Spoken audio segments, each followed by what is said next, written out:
This is now the structure notes for the 102 class. Appraisal is estimate of market value, market worth, I already had that. Property and rights. We said property is a long-term expressing relationship between persons and their rights and their possessions. You can highlight this class. We're about personal property. It's all items that are not owned, it's not fit in definition of real, it's personal. We're going to cover the personal property class. Talk about the slogan, we already covered that. Talk about the domain.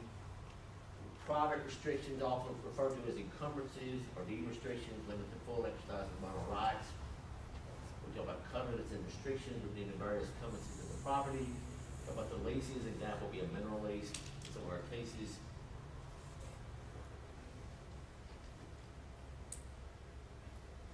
Talk about fee simple title when people own the full ownership of the property.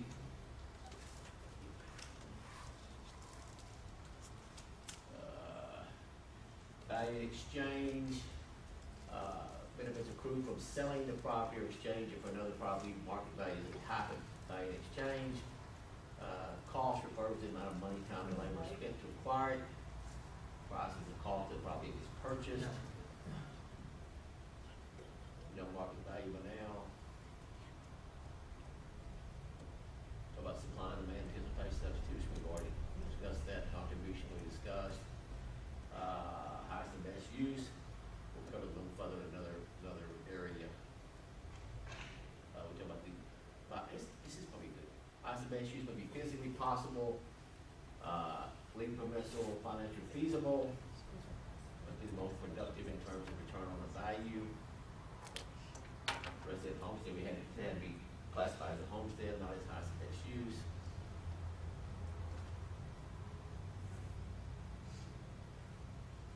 Pink stuff is the high points of these classes.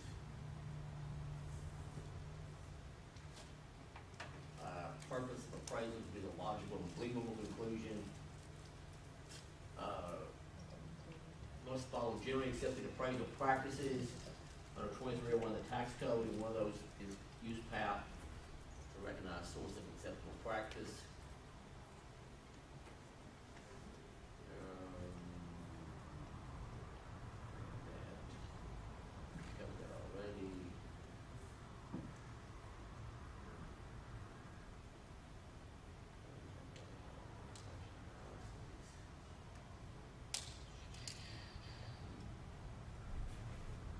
The reconciliation part of an appraisal, the final step is going to exercise judgment to select the final value conclusion. If you've got multiple approaches you're looking at, it's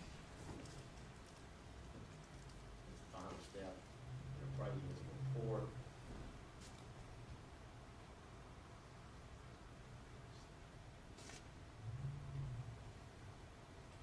We talk about the forces or trend is the general movement or current style and preference.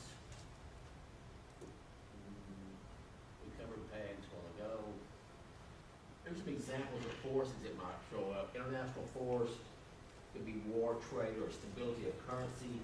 That's an international force. National forces are federal government takes causing the changes in the markets. Regional force could be gains or loss of employment. Local forces could be general economic trends in the local area.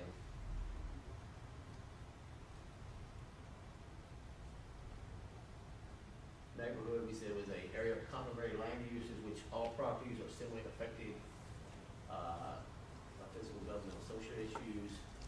Neighborhood boundaries can be natural, political, or man-made in some cases.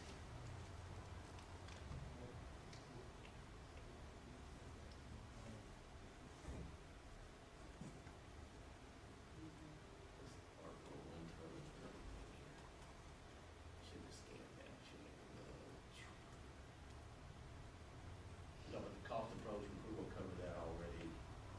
Approach any type of property, approach that's value of land.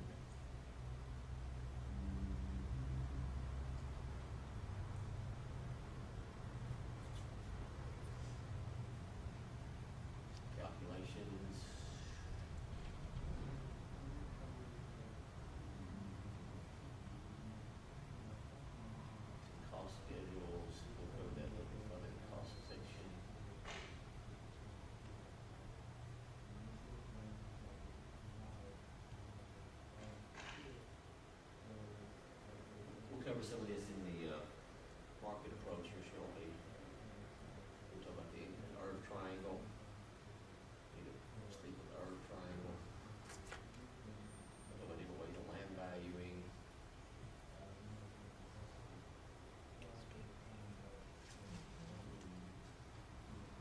I got some article stuff in here to scan. Talk about parcel maps a little bit. System that describes the property's meets and bounds. Recorded plat also known as lot and block. Parcel map is also called a cadastral map. Images there.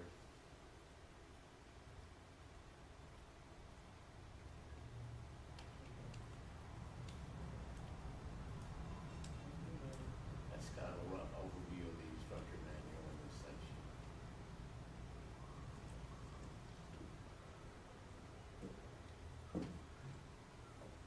Let's get ready for some personal property. Let's talk personal property.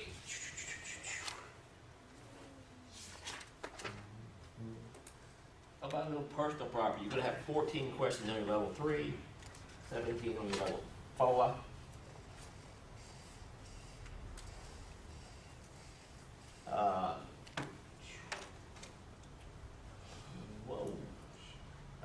Book value of inventory, acquisition cost of the business to acquire those books, book value of use items, acquisition cost of the use items, as you enter them on the book. Think about that, just book value is what you got them booked into your records at. COGS, cost of goods sold. Sometimes we use a density method, where we use tables and schedules to show typical property values per unit of measure for types of property with certain characters known as the square foot method or the personal inspection method. If you're doing personal property, you're gonna go out and look at the property, and so much square foot is gonna be in this, and you're gonna have a schedule apply to that for density inventory. Domicile is the legal residence of the owner of the subject property. Domicile site is required level of trade of the owner of the inventory. FIFO, not my dog's name. It's first in, first out inventory accounting system. Inventory items, the oldest historical items are removed from the company books first. This is more accurate method of cost accounting, as it will more accurately rate the cost of inventory as the day of the appraisal. It's first in, first out. Fixture is personal property that has been attached to the real estate in a way that removing it with damage to the real estate is required to use the real property or the intent of the owner was to make the personal property part of the real estate. Personal property is now part of the real estate. Floor plan agreements, where a business might have an agreement with a bank or a, like GE Capital Credit. We're gonna put this inventory in your location for a while. After so many days, you're gonna pay for it, so they floor plan it for you, maybe at a lower interest, something like that, possibly. Financial institution or supplier of the inventory. The gross margin method, inventory accounting method to adjust fiscal year to calendar year or adjust the books due to the company merger. Intangible, we had personal property of two kinds, tangible and intangible. Tangible you can feel, see, and touch. Intangible is personal property that cannot be subject to the senses. Level of trade, this is critical I think for you. I've been told merchandise items may be divided into these two classes, the primary producer, the manufacturer, the wholesale distributor, or the retailer. Think about cotton out here in West Texas. The farmer's going to produce the cotton, isn't he? He's going to haul it into a gin, and somebody's going to process that into cotton, right? Or what do they do to it? I don't think they do it anyways. And somewhere along the way, it's going to wind up in a Levi or Wrangler factory to be spun into some denim. Then it's going to go. It's going to be from this point. It could go cut into blue jeans. It could go to a wholesaler or distributor. Eventually winds on a retailer's shelf. And eventually winds on our boutique. Okay. So it can be divided into different classes at different levels of trade along the pipeline. Then we got the LIFO method, the accounting method that removes the cost of the most recently acquired goods from the accounting records first, leaving inventory with the oldest acquisitions data on the books. Method is the least accurate method of acquisition cost because prices tend to rise Those historical items usually have a lower acquisition cost. Companies use LIFO should have a LIFO reserve report in addition to the inventory costs. So the last ones you buy may be more expensive than the ones you bought early. Market value of an inventory is something that defined by the tax code is what would somebody else pay for this as a unit to continue the business. So if I got 100 widgets that sell for $10 a piece, I've got $1,000 worth of inventory, but somebody's not going to pay me $1,000 for inventory, are they? They want to know what the wholesale cost of the widgets is, or they can turn around and ship those up the pipeline and actually use those in later time frames. Merchandise and use items, major classification of tangible personal property that they use in the business. Merchandise inventory is goods held for the purpose of sale. What's an inventory value? Another thing here, I've seen some feedback on the mobiliar rule. Property is taxable at the domicile of the owner. It's called domicile situs. If it does not acquire an actual situs or acquired situs of its own by being more or less permanently located in one place, we can tax it at the domicile situs, or the home office, or the home of the owner itself. Personal inspection method refers us to the density method when we talk about charts and schedules based on the square footage and cost per square foot of inventory. We said that personal property was all property, it's not real property. That's pretty straightforward. And we get into these markup methods. We'll do some calculations on those. Those can be a handful in some cases, but I think we'll be able to smooth that out for you. Retail markup method is finding the retail percentage markup, then using it to reduce the retail prices back to the cost for the year end of the inventory value.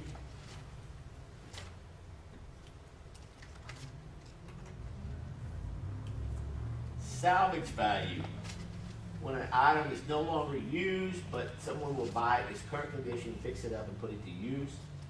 We call that a salvage value. We also got a scrap value. When an item is no longer used and can be sold only for the value of the parts that make it up, so we're going to scrap it out, so to speak. Situs is taxable. Situs means jurisdiction or location to tax the subject property.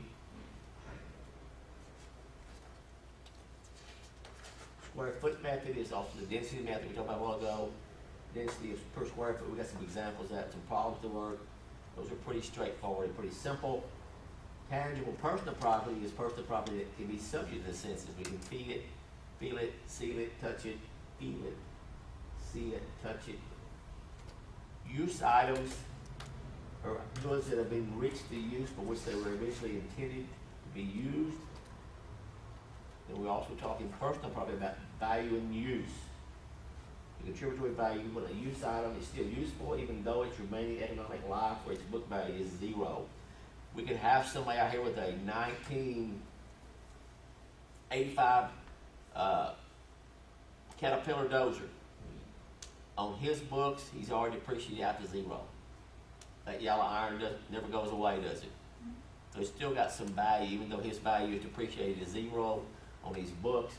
It's still got some contributory value when they're still able to use that piece of equipment. Weighted average or average cost method is we'll take the total cost of the inventory, including all purchases made during the year, is divided by the total number of items inventory throughout the year to get an average cost. We bought some items each month. We add up all the items we bought, the total number of items, all the costs we paid, and do what the average cost would be. This is the weighted average cost. So multiplied by the number of items in inventory at the year end, you'll get an estimated cost of the inventory at the year end. When we talk about personal property, we talk about trying to discover personal property. The process can be a pain as far as locating it, taxability, and the jurisdiction of the situs. How many of y'all got vehicles you're dealing with? They're moving around. It may or may not be in a particular place. Y'all are up here, you get to Amarillo. A lot of vehicles in Amarillo are not even, they're going back and forth, East Coast, West Coast. But they're on the I-40 maybe. I-40 going into Oklahoma or going to New Mexico pretty quick, so they may be allocating that value out in some cases. Discovery tools for personal property.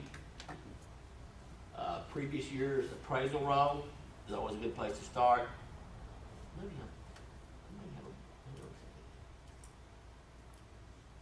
here we go. Let's go back up here just a minute. 121 average cost. Here's some level of trade of cost and inventory. We talked about a little bit. I kind of put it in an extra slide here, 128A. Primary producer who produces raw materials. The manufacturer that can be processing the raw materials. Manufacturer could have goods in progress. Manufacturer could have some finished goods. They've already sewn in the jeans. Then the wholesale distributor will have merchandise. Then the retailer will have goods for sale. Then the consumer will be the one that uses those items. And each time it changes sections, there'll be a profit added to it to the total cost of inventory.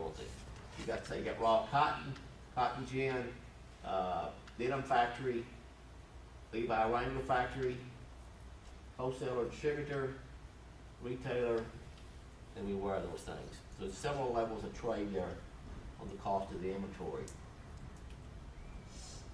Whoa. Here we go. Here's kind of shows that the primary producer makes a profit, manufacturer makes a profit, wholesaler distributor makes a profit, retailer makes a profit, and the consumer items gives a total cost of the use item. That gets down to us. There's been several different groups profit from this process. Now we're back on personal property. Locate, determine taxability jurisdiction. We said the previous year's roll, renditions, local publications, controller's office, sales tax registry, telephone and city directories, county clerks, DBA or do business as or assumed name certificates, governmental agencies and utilities, and field inspections. We had a hotel one time that claimed that they wasn't in business part of the year, and we had questions about their evidence, okay? So what we did, we pulled the utility bills for them at another hotel as the amount of water used divided by the number of rooms, and the number came out really, really close to the percentage of the year that said they wasn't there.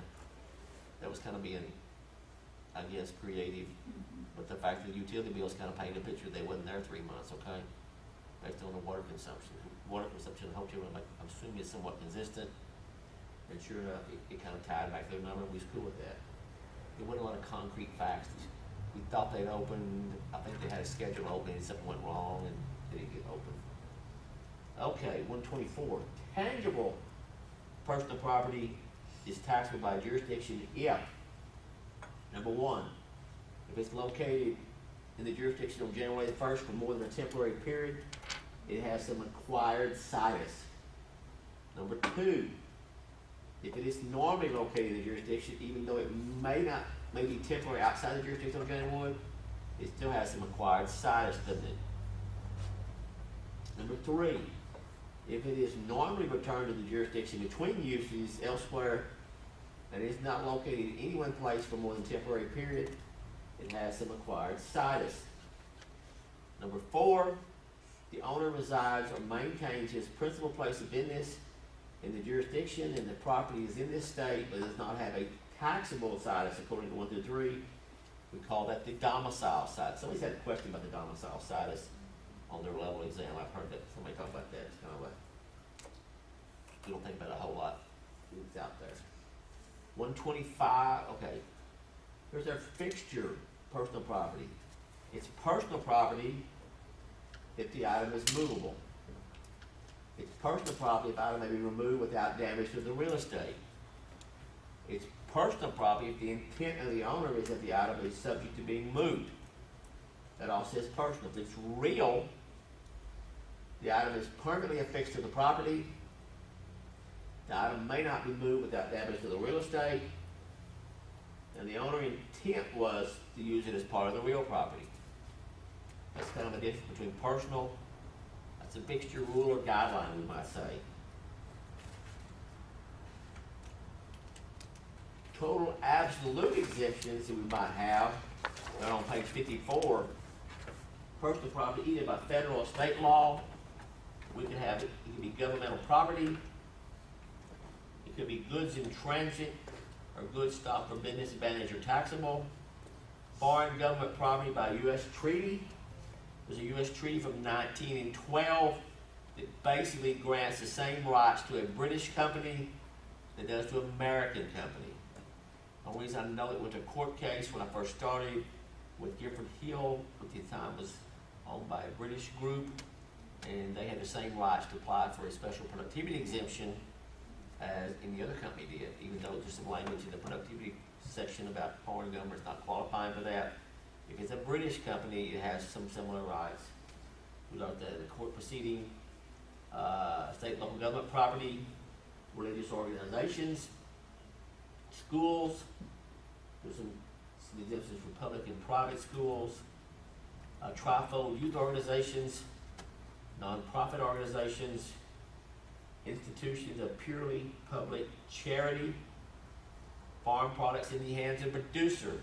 The last legislative session, Bo Pilgrim got the checkbook out, and now then eggs in the processing plant are still classified as in the hands of the producer. So the egg industry lobbied to get the eggs all the way in the processing plant are still same as in the hen house. That was one of the changes last time that made no sense, but anyway. Implements of husbandry, intangible personal properties, except some insurance companies, railroads and toll roads, ferries and pipelines, private vehicles and recreational boats not used for production of income, household goods,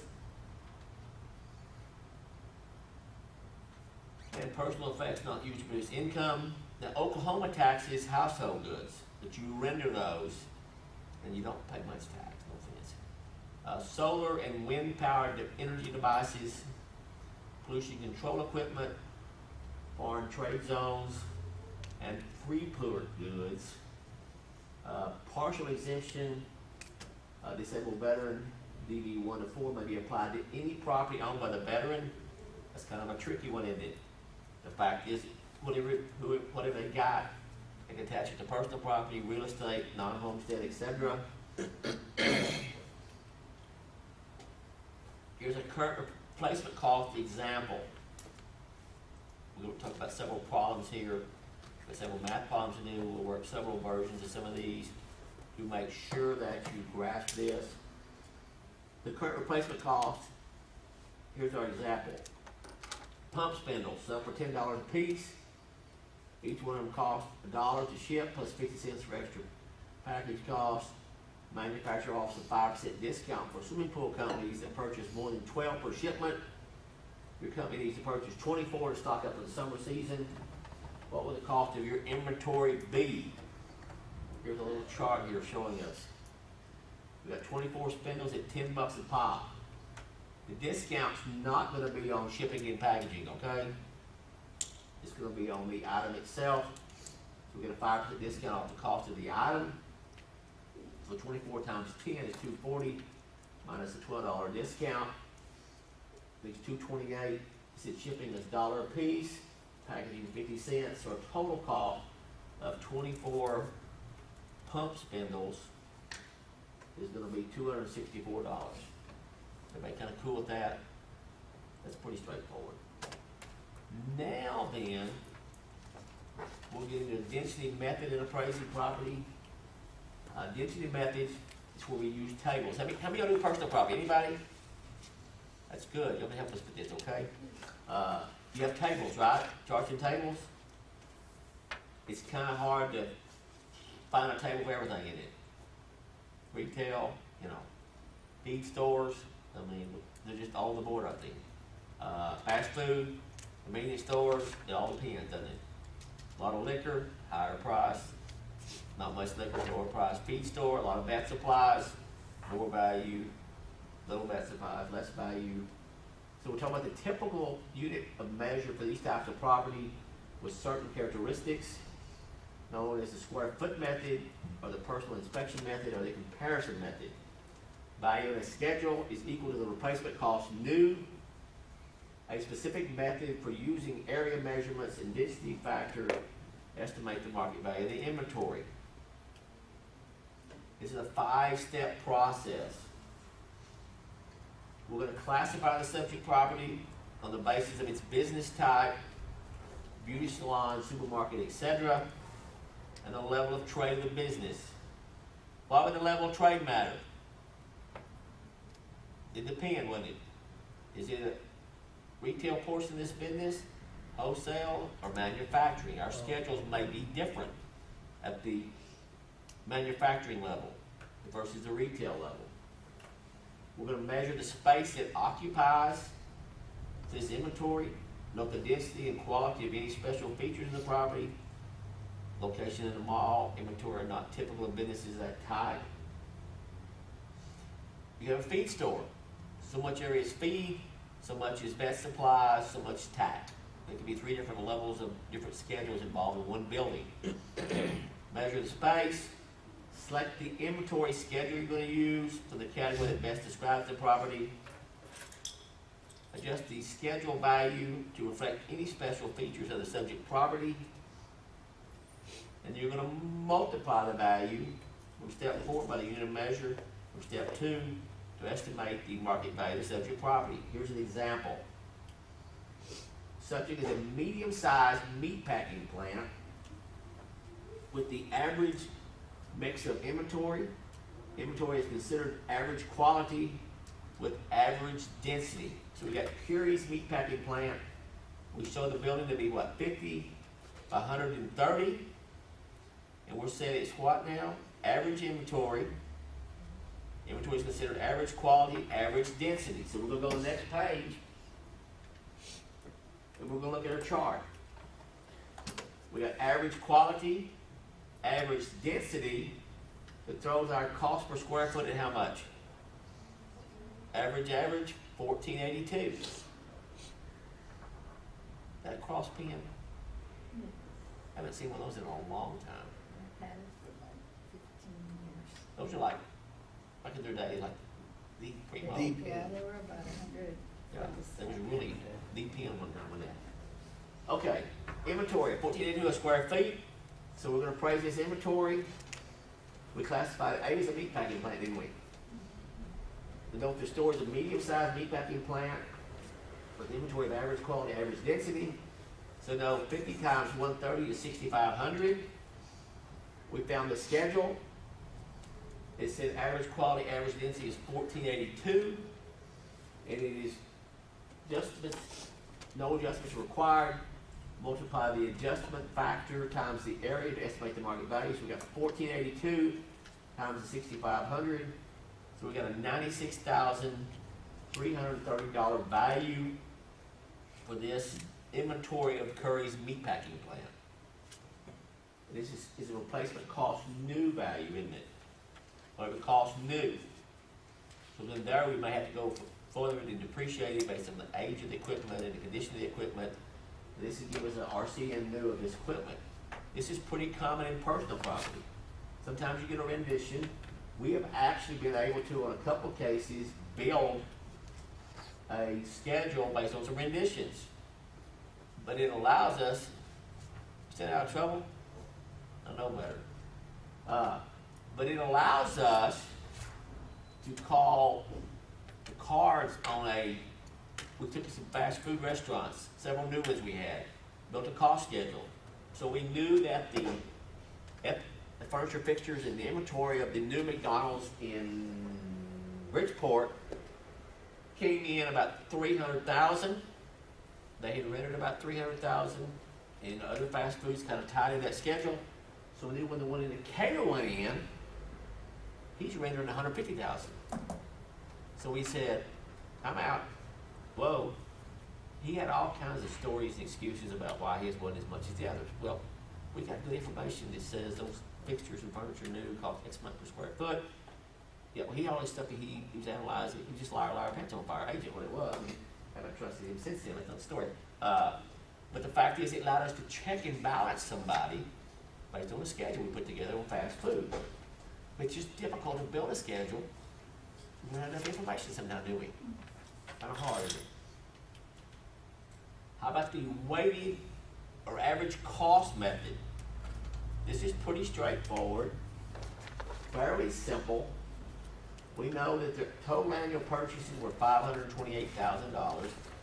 And it could give you a list of things that shows cost each month. We add all those columns up, you got 528,000. We know during the year we purchased 1,200,000 units. So that means each unit cost about 44 cents each. And at the end of the year, we had 4,500 units on hand, times 44 cents, equal $2,024. That's pretty straightforward, isn't it? Average cost, weighted average cost. Now let's talk about just a little thing here about, it mentions LIFO and FIFO again. I haven't heard a lot of feedback about a LIFO, FIFO question, but just be aware if it tells you to use one of the methods, and it tells you the units in the LIFO method, the first units come in at so much a unit, use the LIFO method times the remaining units, you can just multiply it, can't you? Or the FIFO, either one. If it gives you a cost for one of those or the other, you can apply it to the number of units the same way as you do the weighted average. You just give you the LIFO and FIFO per unit cost. It wouldn't be a big stumbling block for you, okay?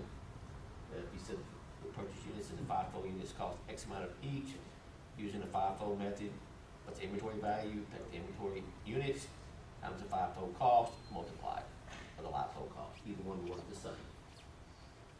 So let's move. Now we're getting into more exciting stuff, okay? We're going to cover it here in the materials. Then we're going to spend quite a bit of time the rest of the day working problems in these areas. We have some examples